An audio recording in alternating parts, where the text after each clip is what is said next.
Bringing right now from Capitol Hill, a member of the Intelligence Committee, Independent Senator Angus King of Maine, who coincidentally in his first race for governor had bumper stickers that said "Thank you to Chairman Kim." So that went over very well in Maine's second congressional district. They love Kim and Bangor. They love Kim and Bangor. Come on. So first of all, we want to get to yesterday. You talked to Twitter's Jack Dorsey and Facebook's Sheryl Sandberg during a hearing. We're going to get to that in a moment. Absolutely. First, what's your response to the president's tweet? He says, "Thank you to Chairman Kim. We will get it done together." Well, I think it points out one of the real problems is a lack of historical knowledge and grounding. This is the fifth time we've been around this dance with North Korea. Every time they talk about denuclearization, we make some concessions, they get something going, and then they back away from it. So the idea of declaring victory or even progress at the thin level that we're at now is dangerous in the sense, and I think one of your guests just mentioned this, it sets up expectations that I just don't think can be met. What worries me is what happens when the president realizes that this is indeed not going to work. And I hope it does, by the way. I want to emphasize that. I hope it does. It might. Kim might be a different guy than his father and his grandfather.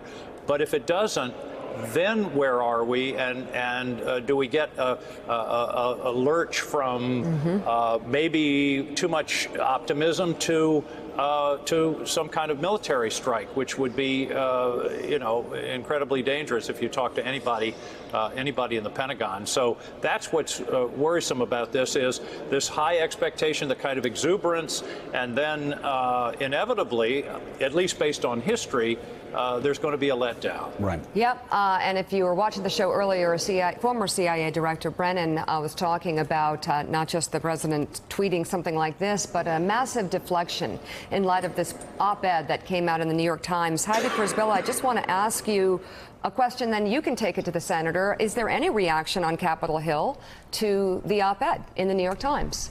Reached out to sources on both sides of the aisle last night, Mika. The Democrats were happy to let the op-ed, quote, speak for itself. Republicans very quiet, with one notable exception, Senator Bob Corker, who I think really summarized in general what the issue has been all along on Capitol Hill with the reaction or lack of reaction to Trump. He said, this is, quote, what all of us understood from day one, and it's why we've encouraged the good people like Mattis to stay, and that I thank him every time I see him. But in a way, this also encapsulates the problem, Mika, right, is that no one, including this author, is willing to speak out on the record. I was thinking about this last night, and the fact that none of us can really name a single administration official who's either resigned in protest or been pushed out and then spoken out and given information on the record, put their name, their reputation out there for the American people to see. And to the extent, though, that this is a shifting point on Capitol Hill, I do think it reflects the same sentiment and emotions that a lot of Republicans are having right now ahead of the midterms as they look at these plummeting numbers and they start to get this gut sense that perhaps this is really going to hurt, and in a way that may be worse than just losing the House. Wow. So, Senator King, you've actually said, as we talk about this op-ed that was published by the New York Times, when you vote on Trump appointees,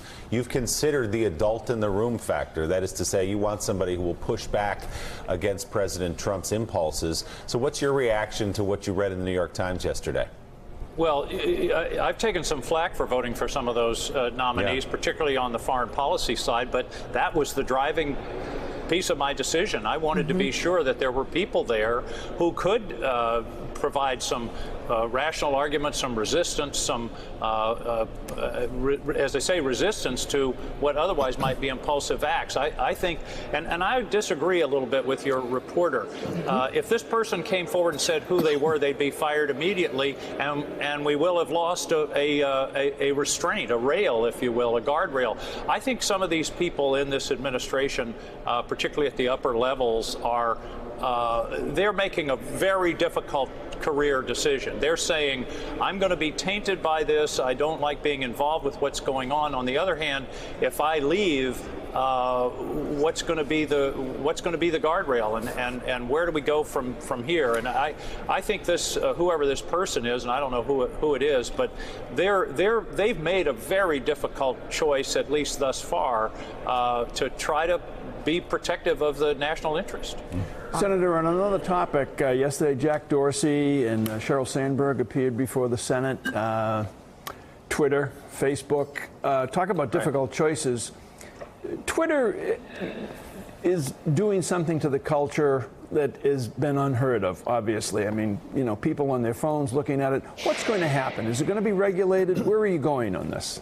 I don't think so. I hope not. I think if we try to start regulating the internet, I don't know where that stops. I would much rather, and I think the hearing yesterday was a really kind of interesting one from the point of view of what goes on up here. If you were watching from the audience, you couldn't tell who were Republicans and who were Democrats on the committee. It was more like a working group trying to jointly confront and solve a problem, which is the misuse of social media, particularly by foreign adversaries. So I think a lot of it, and this is uncharted territory. This is a new technology.